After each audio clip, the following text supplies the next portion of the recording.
Aujourd'hui, dans les studios de RLP, Radio Libre en Périgord, on reçoit 2 membres de la commanderie templière de Phénix en Dordogne. On va saluer Serge. Bonjour. Eh bien, bonjour, madame. Très heureux d'être parmi vous et de pouvoir m'exprimer pour faire connaître notre ordre auprès des auditeurs de cette radio. En plus, vous êtes commandant régional, bailli. C'est exact. C'est autrement dit bailli dans notre terme d'ordre militaire. Et on reçoit aussi Tony. Vous êtes commandant départemental. Commandeur départemental, oui, tout à fait, depuis peu. J'ai pris d'ailleurs la relève de mon ami Serge, qui lui est passé commandeur régional, avec beaucoup d'honneur. Aujourd'hui, quand on parle de l'ordre du Temple, parfois on s'imagine l'époque du Moyen-Âge. Là, aujourd'hui, votre commanderie commence ses activités, donc c'est une nouvelle activité. Dites-nous pourquoi était cette idée, volonté de faire créer l'ordre? Alors, c'est une très longue histoire, parce qu'à l'origine, c'est une histoire historique, puisque l'ordre du Temple a été créé il y a bien longtemps, plusieurs siècles. Tout est parti, en fait, des croisades. Il faut se remettre un petit peu dans l'esprit des croisades. La première croisade, c'est en 1095, et Godefroy de Bouillon va mettre 4 ans à reprendre Jérusalem, et Jérusalem va redevenir chrétienne à partir de 1099. Et donc les Occidentaux vont pouvoir aller à Jérusalem, et ça va être le cas du premier futur grand maître de l'ordre des Templiers, qui s'appelait Hugues de Pint. Hugues de Pint va aller là-bas en Judée, et puis il va avoir en main des documents très anciens qui sont écrits en hébreu, qui expliquent beaucoup de choses très intéressantes, notamment que les Hébreux auraient caché des reliques religieuses très importantes dans les soubassements de l'ancien temple de Jérusalem, le temple de Salomon, et qu'ils auraient donc mis des objets tels que l'Arche d'Alliance, le Graal, des documents historiques. Donc voilà, Hugues de Pint va revenir avec ces documents en France. Il va les faire traduire par le Saint Bernard de Clairvaux, que les gens connaissent forcément, ou Saint Bernard de Cîteaux, le fameux Saint Bernard, qui va faire traduire les documents et qui va s'apercevoir effectivement qu'apparemment il y aurait ces grandes reliques religieuses cachées dans les soubassements de l'ancien temple. Donc évidemment, il faut aller voir. Donc c'est ce qu'il va faire. Il va dépêcher 9 premiers chevaliers qui vont être les créateurs de l'ordre, qui vont aller fouiller là-bas au temple de l'ancien temple de Jérusalem. Ils vont être accueillis à bras ouverts par le roi Baudouin II, et ils vont avoir carte blanche pour fouiller. Ils vont le faire pendant 9 ans. Et au bout de 9 ans, ils vont trouver, je le pense, parce qu'on a des supputations dans ce qu'ils ont trouvé, et d'autres choses où c'est plus que probable. Ils auraient trouvé beaucoup de choses. Je pense qu'ils ont trouvé effectivement l'Arche d'Alliance, la vraie, de Moïse, qui était cachée dans la 9e crypte souterraine sous les soubassements donc, de l'ancien temple de Jérusalem. Je pense qu'ils ont trouvé également le Graal. Ils ont trouvé des documents historiques. Ils ont trouvé ce qu'on appelle la Pistis Sophia, qui est un ouvrage dédié au féminin sacré. Ils auraient retrouvé la vraie histoire christique et les liens qu'il aurait pu y avoir avec Marie-Madeleine. Je pense qu'ils étaient effectivement mariés aux noces de Cana, puisque là, évidemment, tout le monde imagine que c'est une possibilité. Je pense que c'est tout à fait exact. Et puis aussi, par exemple, un document très important qui s'appelle le Léviticon, qui est en fait l'évangile de Jean originel, tel qu'il était avant que l'Église catholique romaine mette son nez dedans et aille supprimer certaines parties qui les dérangeaient. Et voilà, donc ils ont ramené tout ça, et ensuite ils sont partis en 1118 et revenus en 1127, et à partir de là, un an plus tard, donc Saint Bernard, le fameux Saint Bernard, va avec Hugues de Pint, créer officiellement l'ordre du Temple le 13 janvier 1128 dans la cathédrale de Troyes. Et c'est là que va commencer l'histoire qui va durer presque 2 siècles. On voit que vous connaissez bien l'histoire, vous êtes passionné. Et aujourd'hui, pourquoi aujourd'hui vous voulez avoir la commanderie templière du Phénix en Dordogne? Eh bien, il faut savoir que l'ordre du Temple est un ordre chevaleresque spirituel, et il s'inspire des valeurs templières historiques, c'est-à-dire à la fois la fraternité, le service et la droiture. Il ne s'agit pas d'une organisation politique, mais d'un chemin intérieur et fraternel. Donc nous n'avons pas il faut remarquer cela, nous n'avons pas de filiation juridique directe, mais une filiation spirituelle et symbolique, avec l'ancien ordre du Temple, et nous faisons vivre l'héritage des Templiers à travers leurs valeurs, mais adaptées au monde d'aujourd'hui. Pourquoi aujourd'hui on a besoin de ces valeurs et pourquoi aujourd'hui on a besoin cette l'ordre? Je pense que plus que les époques passées, on en a particulièrement besoin en ce moment parce que justement nous avons perdu les valeurs essentielles qui étaient celles des Templiers, c'est-à-dire le sens de l'honneur, le sens de la droiture, le lien avec la religion, mais je préfère avec le monde spirituel, et puis également l'envie de défendre la patrie, puisque à l'origine, les Templiers aussi défendaient la France, le roi, l'Église aussi un peu plus tard, mais quand même malgré tout. Et je pense qu'aujourd'hui, la France est dans un piteux état, et donc assez curieusement, énormément de Templiers renaissent comme ça de partout, de droite à gauche, avec cette envie justement d'essayer de sauver ce qui reste de la France avant qu'il soit trop tard, dans un but justement spirituel, mais aussi assez strict, assez moral, assez militaire, et en même temps religieux, même si c'est quelque part un peu dichotomique, on appelle ça un oxymore, c'est-à-dire effectivement un moine guerrier, c'est quelque chose qui a énormément choqué à l'époque de la création du temple, parce que c'est un peu un non-sens, mais pourtant ça relève bien les nécessités de l'époque et les nécessités d'aujourd'hui. Trouver cette droiture, l'envie de sauver la France par tous les moyens, et en même temps se renouer avec ce qu'on appelle le spirituel. Donc je pense qu'on est à fond dedans, on a vraiment besoin de ces valeurs-là aujourd'hui. Donc, il y a deux questions dans votre réponse, dans votre présentation. Première, vous dites c'est pas religieux, mais c'est plutôt spirituel.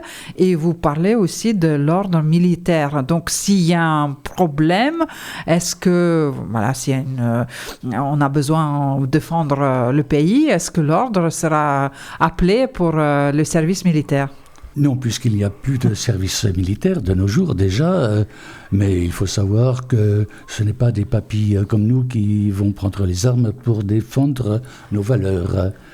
Mais nous pouvons quand même préparer nos concitoyens, affronter comme il le faut, les préparer spirituellement, moralement, à un affrontement qui ne saurait pas tarder, je pense.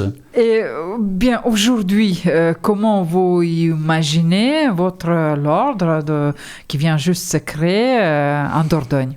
Alors à l'origine, donc, nous sommes liés à la Belgique, parce que c'est parti de la Belgique. Donc nous avons donc un grand maître en Belgique et un sénéchal de France. Et donc à partir de là, on essaye aujourd'hui, et c'est le but de notre présence aujourd'hui, d'essaimer en France de nouvelles commanderies partout, comme c'était à l'origine, puisqu'il y avait à l'origine 9000 commanderies en Europe, dont 6000 en France, et puisque c'est nous, la France, qui avons créé l'ordre du Temple. Et donc on essaie de recréer tout ça, et on essaye aujourd'hui de restructurer dans un premier temps l'ordre tel qu'il était au préalable, donc dans ces commanderies régionales. Et en Dordogne, pour l'instant, il n'y avait pas de commanderie, donc c'est pour ça que, avec mon ami Serge, depuis 2 ans, nous essayons de construire quelque chose en Dordogne, sachant que partout en France, il y a des commanderies, il y a des structures qui existent. On est en train de croître et de multiplier, comme disait. Vous dites partout en France, donc vous êtes nombreux ? Oui, on est nombreux. Je n'ai pas le chiffre exact, mais nous sommes nombreux, peut-être tu le sais. Eh bien, à notre niveau, simplement de Phoenix, il faut savoir que nous avons eu une scission récemment, au début d'année. Donc, il y a 7 membres qui sont partis sur la Haute-Garonne, qui sont en train de fonder une nouvelle commanderie. Et pas plus tard que le 19 avril, j'ai nommé commandeur départemental pour la Gironde un chevalier qui est à présent chargé de créer une commanderie en Gironde, à Bordeaux plus précisément. Oui, ça c'est côté notre région, mais en général en France, vous avez une petite information, une petite carte Non, je n'ai pas ça, mais on pourrait vous le faire parvenir. Par contre, ce qui se produit en ce moment et qui est assez intéressant, c'est que justement, beaucoup de gens créent des cellules sans lien direct avec nous. Ils sentent ce besoin de recréer cette droiture, et puis je pense qu'il y a un lien aussi très cher à l'ordre du Temple depuis toujours avec nous Français. Et il y a effectivement beaucoup d'émissions de télé, de radio en ce moment qui parlent de l'ordre du Temple, de cette résurgence. Il y a eu des tentatives par le passé, au 19e siècle, à la Notre-Dame de Paris. Ça n'a pas donné grand-chose. Il y a aussi quelqu'un qui a recréé l'ordre aussi, qui s'appelait Jacques Breyer, quelqu'un que je connais bien son histoire, en 1952. Et cette branche continue d'exister aujourd'hui. Vous avez peut-être entendu parler de ce livre qui fait un tabac en ce moment, de Patricia Daré, Le Templier m'a dit. C'était extrêmement médiatisé. Donc elle fait beaucoup de référence à cette branche de 1952 recréée par Jacques Breyer. Et après, il y a des Templiers qui sont Templiers dans l'âme, mais qui n'ont pas les liens avec nous, et qui créent tout de même leur structure d'une manière associative dans leur coin. Et le but que nous sommes donnés, nous, c'est essayer justement de restructurer tout ça. Il faut impérativement créer un ordre qui soit interrelié avec des chartes, avec des provinces. Il faut relier tout ça, parce que des Templiers, il y en a partout. Plus ou moins sérieux, il y en a qui voient ça d'une manière très folklorique, qui c'est fête médiévale de l'été. Mais là-dedans, il y a aussi des gens très sérieux qui savent pas à quelle porte frapper. Donc on essaye pour l'instant de prendre des liens avec ces gens-là et de les faire rentrer dans l'ordre, c'est le cas de le dire. On peut essayer de structurer tout ça. Il y a un très grand travail à faire. Et pour l'instant, en Dordogne, il n'y avait personne. Donc ça fait que 2 ans, mais on se bat pour essayer de créer une structure en Dordogne importante, puisque c'est dans cet endroit-là, dans le sud-ouest de la France, que l'essentiel des anciennes commanderies templières étaient. Ils étaient très très proches du Lot, de l'Aveyron, du Languedoc, de l'Occitanie, et jusqu'en Dordogne aussi. Il y a énormément d'anciennes commanderies templières en Dordogne, énormément. Il y a du côté il suffit de regarder une carte, mais il y a même des parcours touristiques, des visites de toutes les anciennes commanderies de Dordogne. Il y en a un très très grand nombre. Donc maintenant, nous essayons de ressusciter tout ça, d'où le terme Phénix. Et c'est pourquoi, justement, si parmi les auditeurs, quelques-uns se sentaient attirés par l'ordre, je les incite fortement à nous rejoindre. Et à votre avis, les gens d'aujourd'hui, qu'est-ce qu'ils vont trouver dans votre ordre, dans votre organisation ? Je pense exactement ce qu'on disait tout à l'heure, c'est-à-dire les valeurs perdues, retrouver à la fois donc, une rigueur, une discipline de l'esprit, une fraternité très importante. Nous sommes extrêmement fraternels. Nous accueillons les femmes, donc c'est très important de le dire. Donc les femmes sont bienvenues chez nous également.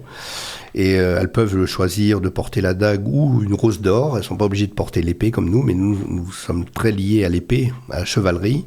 Mais en tout cas, nous accueillons tout le monde et nous essayons de créer un endroit où justement...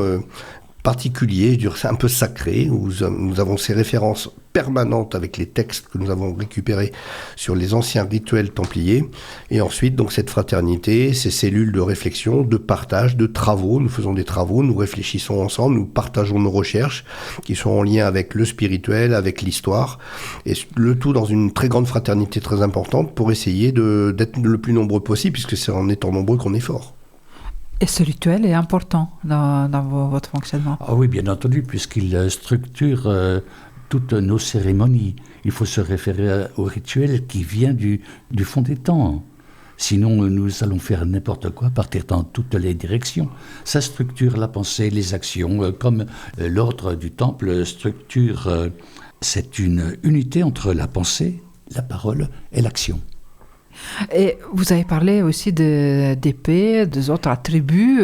Donc, est-ce que chaque ordre a ses symboles ou voilà, comment la commanderie templière de Phénix en Dordogne, comment elle a construit son symbolique, ses rituels ? Alors justement, nous avons basé, nous, particulièrement dans notre branche à nous, qui est extrêmement structurée quand même et extrêmement sérieuse, nous avons, nous, une référence absolue aux textes et aux rituels que nous avons eu la chance de récupérer.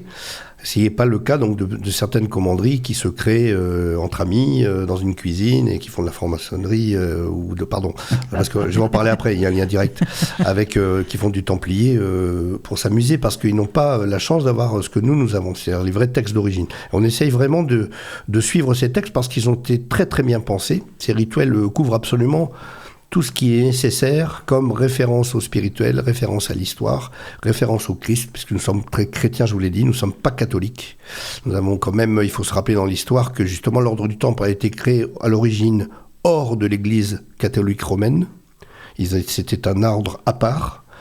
Et ça a duré pendant 11 ans. Il y a eu des liens qui se sont tissés qu'à partir de 1139 seulement, quand le pape de l'époque a voulu essayer de réunir un peu tout le monde, parce qu'il commençait à avoir des grandes dissensions dans l'Église, y compris avec les orthodoxes, avec les futurs protestants. Ça allait mal pour l'Église, donc ils ont essayé de réunir tout le monde. Et les Templiers de l'époque ont accepté effectivement de prendre cette main qui était tendue. Et pendant les premières 11 années de l'ordre du Temple, il n'y avait aucun lien avec l'Église. Et puis après, évidemment, ce qu'on ne peut pas oublier, nous, c'est que c'est l'Église catholique de Rome qui a donc emprisonné les Templiers, torturé les Templiers, brûlé vifs les Templiers. Donc forcément, on a du mal à être très copains avec eux, forcément. Donc nous, on se réfère surtout au message chrétien christique, il y a dans le rituel du partage du sel, du partage du pain, du partage du vin. C'est quelque part des liens aussi avec la partie très spirituelle des messes chrétiennes. Donc ça, c'est très beau.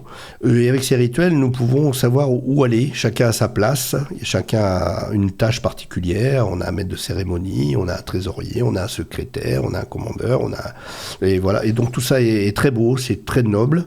L'épée, forcément, puisqu'elle se réfère à la partie combative des Templiers, puisque c'est quand même avec ça qu'ils ont créé les 4 États d'Orient, puis les 3 États d'Orient. Donc ils sont allés effectivement ensuite en Palestine pour créer des territoires très importants autour de Jérusalem. Donc voilà, mais le but réel, quand on gratte un peu en dessous de la surface, qui est très intéressant, c'est que les Templiers, en fait, une fois qu'ils ont fait ces découvertes extraordinaires des reliques donc religieuses, de l'Arche d'Alliance, de tout cela, une petite cellule très importante de l'ordre du Temple est partie à la recherche des grands secrets du monde. Et c'est surtout cette partie-là qui nous intéresse. Ils sont allés très loin, ils sont allés partager des connaissances ancestrales avec les Perses, avec les Soufis, avec une branche des musulmans d'ailleurs qui s'appelait les Tarouks, qui avaient aussi énormément de connaissances dans les constructions, dans certaines reliques très anciennes. Avec l'Antiquité, ils sont allés en Égypte, ils sont allés en Éthiopie. Ils ont essayé de redécouvrir et recentraliser tous les grands secrets du monde. Et cette partie-là est absolument passionnante. Et donc nous avons des références avec ça. Je parlais tout à l'heure par exemple du Léviticon, donc cet ouvrage formidable qui est le vrai évangile de Jean, et encore une fois donc entier, puisque l'Église catholique romaine au IVe siècle a épuré tout ça, a enlevé toute une grande partie qui les dérangeait, notamment le fait que le Christ avait demandé à Jean de poursuivre son œuvre dans la partie opérative, et à Marie-Madeleine pour la partie spirituelle. Et donc pour les hommes de l'époque, une femme, c'était hors de question qu'elle ait le moindre pouvoir. Donc l'Église catholique de Rome, avec sous l'époque de Constantin, qui était le premier empereur qui s'est converti, ils ont supprimé toute cette partie du féminin sacré, de Marie-Madeleine pour qu'elle n'ait absolument aucun pouvoir. Ils en ont fait une prostituée en 591, d'ailleurs, c'est le pape Grégoire le Grand qui l'a fait. Tout ça, c'est une véritable escroquerie. C'est une escroquerie, réellement. Donc nous avons les textes d'origine. Donc c'est pour ça aussi, on sait que les Templiers aujourd'hui se disaient joannites, parce qu'ils savaient l'importance qui était prévue à l'origine pour Jean, et également les Cathares, pareil, qui étaient très amis avec les Templiers, donc les Cathares sont assez proches de chez nous, avaient le même livre de chevet, ce fameux Léviticon. Bon, c'est celui que nous utilisons, nous, comme volume de loi sacrée sur laquelle nous prêtons serment, etc. Donc c'est très important. Donc, vous avez fait lapsus avec franc-maçonnerie. Oui. Donc, expliquez-nous pourquoi. Pourquoi vous voulez parler de ça? Eh bien, il faut savoir que dans nos rangs, il y a une forte proportion d'anciens et même d'actuels francs-maçons. Vous en avez 2 là devant vous. Et il y a des liens? Oui, alors nous ne le sommes plus, nous l'avons été, ce qui est très intéressant parce que nous avons baigné dans ce monde-là aussi, ce qui nous permet aujourd'hui justement avec le recul et avec notre expérience propre de comprendre les liens, puisqu'on retrouve énormément de choses dans les rituels, il y a des points communs, et on s'est posé cette vraie question, qui a copié sur qui? Et en faisant en fait simplement un peu de recherche historique, on s'aperçoit facilement que effectivement les francs-maçons ont une filiation directe, c'est une filiation directe de l'ordre du Temple. Ils ont récupéré les rituels, donc tout ça s'explique historiquement, on peut en parler très très vite. C'est parti des Stuart, de la famille Stuart, de Marie Stuart qui a eu un fils qui s'appelait Jacques VI, qui était roi d'Écosse. Donc on parle de ça, c'était au XVIe siècle. Et il est devenu ensuite et roi d'Écosse, et roi d'Angleterre, et roi d'Irlande, pour devenir Jacques Ier. Et Jacques Ier, qui connaissait toute l'historique de l'ordre du Temple, avait un ami qui s'appelait William Shaw, et il a chargé William Shaw d'écrire les statuts Shaw, qui portent son nom, qui sont la base même de tous les textes qui ont permis de façonner la franc-maçonnerie anglaise. Donc le lien, il est absolument incontestable et historique, et vérifiable. Aujourd'hui, quand une personne veut rejoindre l'ordre, est-ce que ça suffit juste d'avoir une volonté ou il y a quand même examen de personnalité, de ses volontés, de sa mode de vie et de ses motivations? Eh bien, il suffit de faire la demande auprès d'un frère ou d'une sœur qui me la transmettra. Et une fois sa demande acceptée ou refusée, on ne sait jamais, hein. Le postulant passera progressivement par des grades de sergent novice, puis d'écuyer et enfin de chevalier. Mais avant d'être pris au sein de l'ordre, il va avoir 2 entretiens avec des chevaliers pour voir si vraiment leur personnalité est compatible avec nos valeurs. C'est très important, c'est ce qui se passe aussi en franc-maçonnerie, on appelle ça des enquêtes.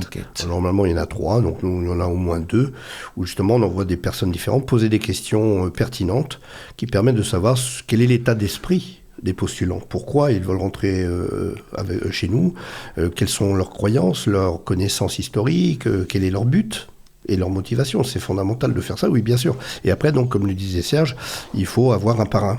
Oui, on rentre par parrainage. Mm-hmm. Il y a aussi plusieurs symboles, et surtout ce symbole du temple. Voilà, vous pouvez nous expliquer son importance Je te laisse la parole, étant donné que tu es spécialiste de l'ésotérisme templier, avec l'importance des nombres 6 et 8. Oui, ça c'est extraordinaire. Donc nous sommes vraiment des cherchants. Et nous avons des discussions absolument fantastiques, je vous assure, vraiment passionnantes, sur les vrais grands secrets du monde, puisque les Templiers l'ont vraiment trouvé. Je pense qu'ils ont fait le tour de tout. Ils ont redécouvert les grands secrets du monde, et ça va même très loin, puisqu'ils ont redécouvert également certains symboles fondamentaux, je dirais, de toute l'histoire de la symbolique mondiale, qui remonte très très loin. Ça remonte à la création de l'univers par le divin. Il y a certains textes très ésotériques qui parlent de ça, notamment de Simon le magicien ou Simon le mage, qui dit avoir vu dans un état de transe la création de l'univers par Dieu avec le souffle au commencement et le verbe. Tout est créé par un son, et ce son est un son féminin qui porte le joli nom d'Enoya. C'est pour ça que je m'appelle chevalier Enoya d'ailleurs, et qui exprime que l'idée que l'univers est à l'origine fondamentalement une énergie féminine, et ce que les Templiers avaient compris, et que ce féminin ensuite doit initier le masculin. Donc tous les hommes qui ont été initiés, les grands rois, les pharaons, à toutes les époques de l'Antiquité, suivaient un rituel de nombre, donc dans le 6 qui est lié au cercle et au féminin, et le 8 qui est lié au masculin. Et donc c'est toujours le 6 qui va initier le 8 masculin par l'intermédiaire d'un Graal, une coupe qui va contenir ou du sang ou de l'eau. Et quand on sait ça, eh bien après on comprend, puisque tout ça est devant notre nez, devant nos yeux, mais si on ne le sait pas, on ne le voit pas. Je vous donne un exemple très simple. Si on regarde par exemple l'initiation des pharaons en Égypte, donc il y avait le sphinx qui était là.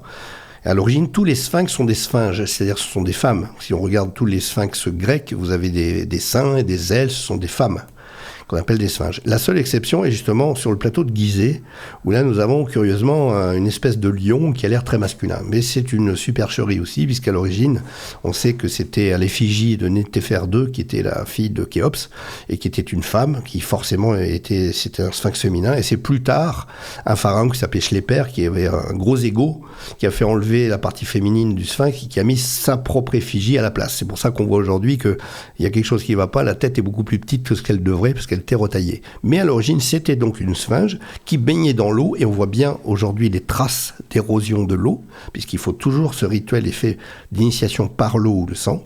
Et donc cette sphinge était là pas n'importe quand, ni à n'importe quel endroit, puisqu'elle est à 666 mètres exactement de la pyramide de Képhren qui est juste derrière, qui est une pyramide à 8 faces. Si on regarde sur certains angles et certains éclairages, on voit bien que les pyramides n'ont pas 4 côtés mais 8. Les faces sont incurvées en 2 faces.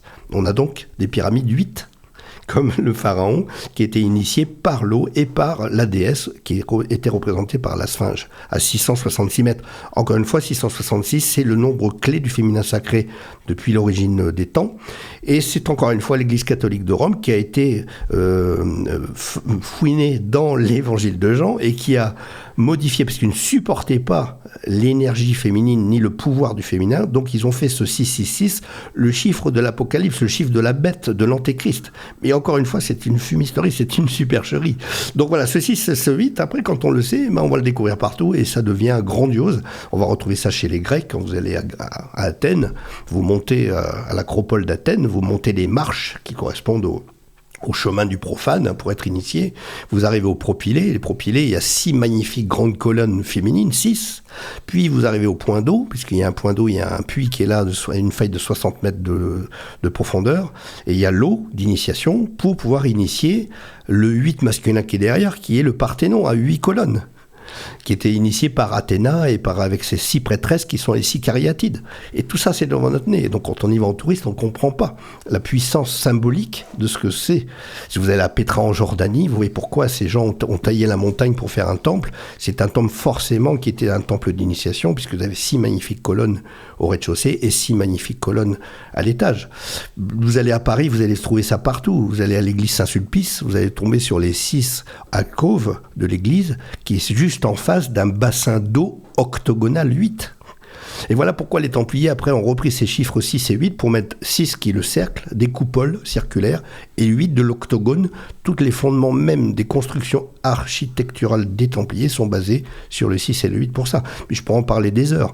Vite fait pour terminer, parce que ça vaut quand même le détour, François Mitterrand, que je porte absolument pas dans mon cœur, mais en tout cas a eu ce coup de génie extraordinaire de resacraliser Paris en suivant ces chiffres-là, devant le nez des Parisiens qui ne comprennent pas ce qui a été fait. Je vais en parler 2 minutes parce que vraiment ça, c'est absolument extraordinaire.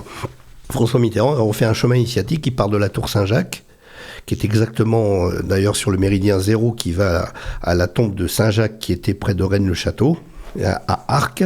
Il est exactement dans l'axe nord-sud et ça démarre à la Tour Saint-Jacques. Et là, à 888 mètres de là, François Mitterrand construit bien sûr la pyramide du Louvre, exactement cet endroit-là, qui est formé de 666 carreaux de verre, qui a 66,6 mètres rois de hauteur, qui est l'ancienne mesure qu'on utilisait avant le mètre étalon.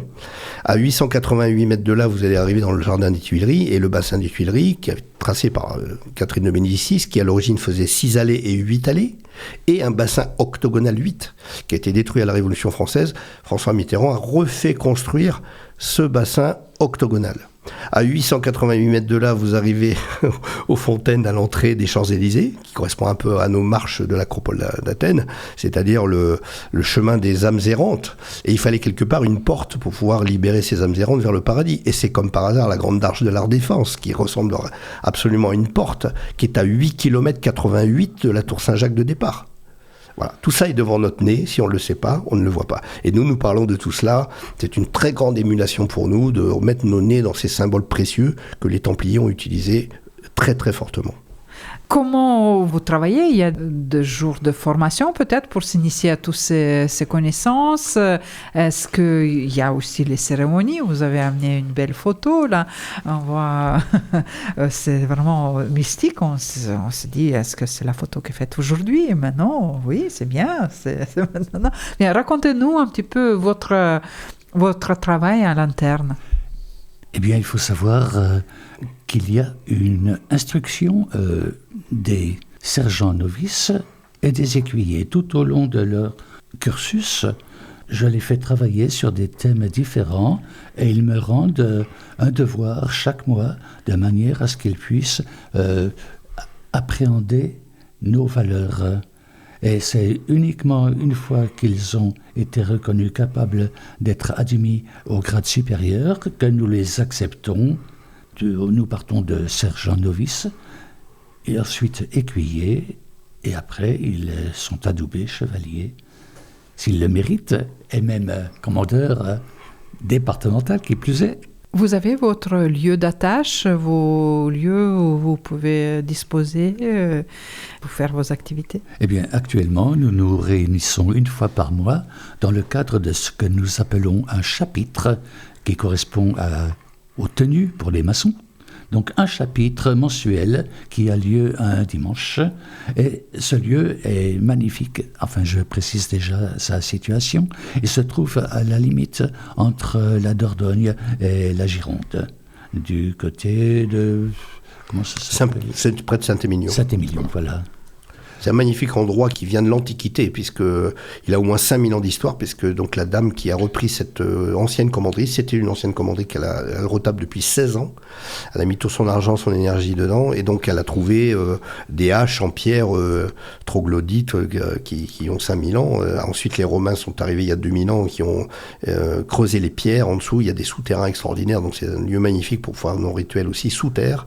Et il y a des veines d'eau, il y avait des moulins à eau qui ont été installés là, puis les Templiers arrivent vers 1150 dans ce lieu, ils vont mettre d'autres moulins également. Donc c'est un endroit vraiment réellement magique, avec donc en ce moment les derniers travaux qui sont effectués pour la remise en forme de la chapelle qui a été écroulée au XVIIIe siècle et là qui est en train d'être reconstruite dans les règles. C'est un endroit vraiment magnifique, qui est très beau et qui en même temps a un lien direct avec l'histoire très ancienne. Donc c'est un très beau lieu. En Dordogne, nous sommes en train de le chercher. Nous avions trouvé une commanderie hospitalière. Donc chez les Templiers, il y avait plusieurs branches qui étaient liées. Il y avait effectivement les Teutoniques, dont vous avez parlé tout à l'heure, qui étaient la branche allemande, qui ont dû continuer à exister dans leur coin jusqu'en 1808, puisque c'est Napoléon Ier, en 1808, qui les abolit. Il y avait des hospitaliers qui se chargeaient beaucoup des pèlerins, de les soigner. Ces hospitaliers continuent d'exister aujourd'hui. C'est ce qu'on appelle l'ordre de Malte, qui est dans 120 pays dans le monde. Qui ont récupéré tous les biens templiers d'ailleurs. Voilà. Merci l'Église catholique. Voilà. Effectivement, donc Philippe IV le Bel a donné tous les biens des Templiers aux hospitaliers. Mais l'ordre du Temple a continué d'exister malgré tout, plus ou moins dans l'ombre. Donc en France, absolument pas. Donc l'ordre a été dissous en 1312.